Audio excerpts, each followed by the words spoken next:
बिस्मिल्लाहिर्रहमानिर्रहीम। अस्सलाम वालेकुम नाज़रीन, इस उम्मीद के साथ कि आप सब लोग खैरियत से होंगे। आज की वीडियो इंतहाई अहम है। कातलाना हमले शुरू हो चुके हैं। तहरीक इंसाफ के करीबी साथी का कत्ल और एक ऐसी वारदात चीफ जस्टिस के साथ भी हो चुकी है जिसमें उन्हें जान से हाथ धोना पड़ा है। पाकिस्तान के हालात बुरी तरह से ख़राब हो रहे हैं। मामलात मार्शल लॉ की तरफ जाएंगे या लॉन्ग मार्च होगा, इस हवाले से भी ख़तरनाक प्लान तैयार हो चुका है। जबकि दूसरी जानिब इमरान खान ने मुक़्तदर हलकों को ललकार दिया और बदमाश माफिया को भी लताड़ कर रख दिया है। वीडियो की तफसील में जाने से पहले आप हमारे चैनल को सब्सक्राइब करें, वीडियो को लाइक करें और कमेंट्स बॉक्स में अपनी कीमती राय से ज़रूर आगाह करें। मुल्क के हालात बहुत ख़राब हो चुके हैं। पहले मुआशी तौर पर ख़राब थे, अब सिक्योरिटी को लेकर भी ख़राब हो चुके हैं, क्योंकि अजीबो गरीब किस्म के वाक़यात पेश आ रहे हैं। इस हुकूमत की अजीब नहूसत फैल चुकी है। निश्तर अस्पताल का वाक़या भी नाज़रीन आपके सामने है। वो सुनकर इंसान को कराहियत आती है, दिल दहलाने वाला वाक़या है। सवात की तमाम तर सूरत हाल भी आपके सामने है। लोग सड़कों पर निकल आए और शदीद गमो गुस्से का इजहार कर रहे हैं। इन दहशत गर्दों को हम हरगिज़ तस्लीम नहीं करेंगे, यही उनका मुतालबा है जो हम पर मुसल्लत किए जा रहे हैं। और सवात में वो किसकी इजाज़त से आ रहे हैं। और ऐसा ही नाज़रीन एक और अफसोसनाक वाक़या बलोचिस्तान के अंदर पेश आया है। साबिक चीफ जस्टिस नूर मोहम्मद पर हमला होता है जब वो मस्जिद में नमाज अदा कर रहे थे। नमाज के दौरान हमलावरों ने उनको गोलियों से छलनी कर दिया। अस्पताल मुंतकिली के दौरान वो दम तोड़ गए। अंदाज़ा लगाया जा सकता है कि क्या पाकिस्तान में फिर से दहशतगर्द खून की होली खेलने जा रहे हैं, क्योंकि ऐसा ही वाक़या नाज़रीन मुल्तान में एक निहायत अहम शख्सियत के साथ भी पेश आया है। ताहिर हमीद कुरैशी, जो कि मुल्तान में एक नामवर सियासी शख्सियत हैं, उन पर भी फायरिंग की गई, गोलियां चली और उनको भी कत्ल कर दिया गया है। खौफनाक सूरत हाल बन चुकी है। पाकिस्तान में जान के लाले पड़ चुके हैं। मुआशी इंडिकेटर को आप छोड़ दें कि मुआशी तौर पर लोग किस तरह से मर रहे हैं, सैलाब को भी रहने दें कि लोग वहाँ पर किस तरह से तबाह बर्बाद हो चुके हैं।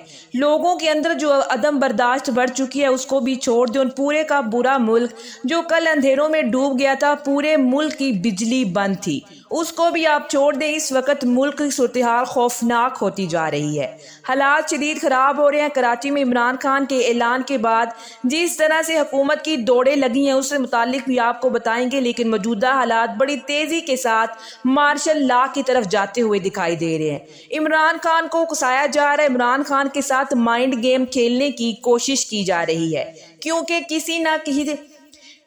कहीं ना कहीं हुकूमत ने ये प्लान भी बना रखा है कि जैसे इमरान खान लॉन्ग मार्च शुरू करेंगे, इस लॉन्ग मार्च का फ़ायदा कोई तीसरी ताकत उठा ले, क्योंकि अब इमरान खान मार्च का ऐलान ना करके उनको तरसा रहे हैं। इमरान खान बेहतरीन हिकमत अमली के साथ मामलात को लेकर चलने की कोशिश कर रहे हैं, जबकि बहुत से लोगों की दरीना ख्वाहिश है कि इमरान खान लॉन्ग मार्च की कॉल क्यों नहीं दे रहे, क्योंकि पिछले 24 घंटों में कुछ ऐसे वाक़यात हुए जिन्होंने सारे मामले को मशकूक बना दिया है। ख़ास तौर पर इस्टेब्लिशमेंट्स के साथ करीबी ताल्लुक़ रखने वाली शख्सियत जो कि उनकी इजाज़त के बगैर कुछ भी नहीं बोलती, शेख रशीद, जिनकी की सारी वजारतें और सारी की सारी सियासत इस्टेब्लिशमेंट के रहमो करम पर है, लेकिन उनकी की गई तकरीर पर पूरी कौम तो वाह वाह कर उठी। लेकिन नाज़रीन, एक तरफ उस तकरीर में इमरान खान को इश्तियाल दिलाने की कोशिश की गई। पहली दफ़ा शेख रशीद ने अपने मालकों के खिलाफ अपनी ज़ुबान खोली, लेकिन अगर शेख रशीद की तकरीर को सियासी पॉइंट ऑफ व्यू से देखा जाए तो उन्होंने इमरान खान को इश्तियाल दिलाने की कोशिश की है।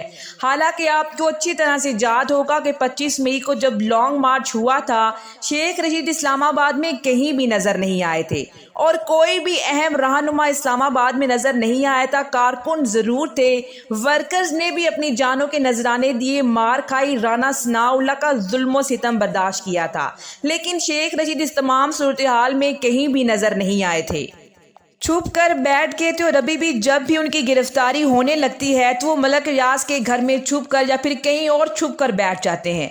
शेख रशीद की वफादारी पर शक नहीं है इमरान खान के साथ, लेकिन उन्होंने तकरीर इश्तियाल दिलाने के लिए की है। इमरान खान इस्लामाबाद पर चढ़ाई कर दो, फौरी तौर पर लॉन्ग मार्च की कॉल दो, वरना लोग ये करेंगे वो करेंगे।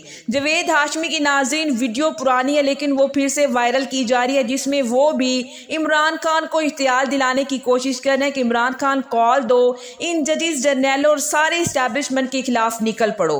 वो भी इमरान खान को इश्तियाल दिलाने की کی کوشش کر رہے ہیں، لیکن حیران کن طور پر جو کچھ جیو پر ہوا۔ رانا ثناءاللہ نے بھی اشتعال سے بھرا انٹرویو دیا، عمران خان کو للکارا کہ آؤ ہم تم کو الٹا لٹکا دیں گے، اسلام آباد ضرور آؤ لیکن واپس زندہ جاؤ گے یا نہیں اس کی گارنٹی نہیں دے سکتے۔ تم نے دھاوا بولنا ہے تو بولو، یہ حکومت اپنی مدت پوری کرے گی، کسی میں اتنی جرت ہے کہ ہماری حکومت کو گرا سکے؟ یہ ساری باتیں بھی عمران خان کو اشتعال دلانے کے لیے کی گئیں۔ عمران خان کے ساتھ مائنڈ گیم کھیلی جا سکے، وہ فوراً لانگ مارچ کی کال دے، اس لانگ مارچ سے پھر کوئی تیسری طاقت فائدہ اٹھا لے۔ ناظرین، آج لانگ مارچ کے ماحول کو برابر کرنے کے لیے، جسٹیفائی کرنے کے لیے پریس کانفرنس کی گئی امپورٹڈ مافیا کی جانب سے، جس میں کہا گیا کہ سارا کچھ عمران خان آرمی چیف کی تعیناتی کے لیے کر رہے ہیں، ان کی مرضی کا آرمی چیف لگایا جا سکے۔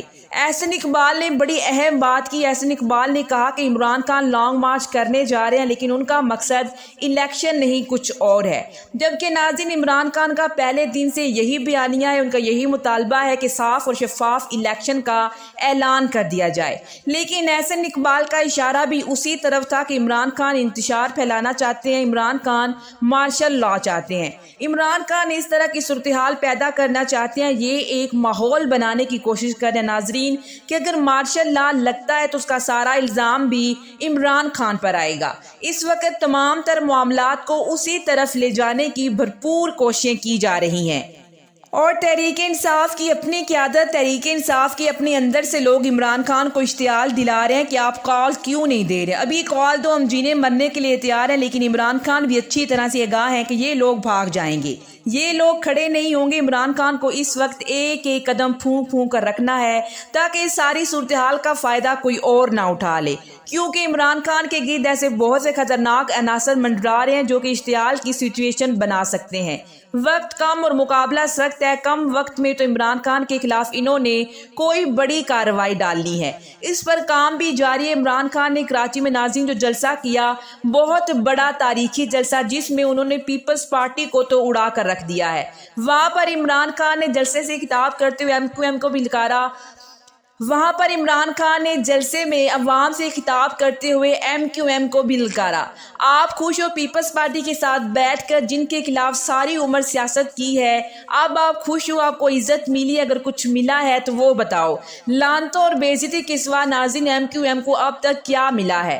آپ کے مطالبات تو پورے ہو رہے ہیں، اب تو عزت بھی مل رہی ہے۔ عمران خان نے یہ بھی کہا کہ جو لوگ بھی ان کو NRO دے رہے ہیں، جو لوگ بھی ان کے کیسز معاف کروا رہے ہیں، جو لوگ بھی اس وقت امپورٹر رجیم کے اسپورٹر ہینڈلر ہیں، شاید لوگ نہ بولیں، شاید لوگ نہ بولیں، ڈر جائیں، لوگوں کے کپڑے اتروا کر ان کی زبانیں بند کروا دی جائیں، لیکن انہوں نے کہا کہ تاریخ آپ کو کبھی معاف نہیں کرے گی۔ تاریخ نے ضیاء الحق کو بھی معاف نہیں کیا تھا اور یہ کبھی کسی کو معاف نہیں کرتی، اور ناظرین یہ بھی نظر آ رہا ہے کہ بہت جلد تاریخ ان لوگوں کو بھی، اس امپورٹڈ حکومت کو بھی نشان عبرت بنانے جا رہی ہے۔ اب تک کے لیے اتنا ہی، اسی کے ساتھ مجھے اجازت دیجیے، ملتے ہیں ایک اور نئی ویڈیو کے ساتھ۔ اللہ نگہبان، اللہ نگہبان، اللہ نگہبان، اللہ نگہبان، اللہ نگہبان، اللہ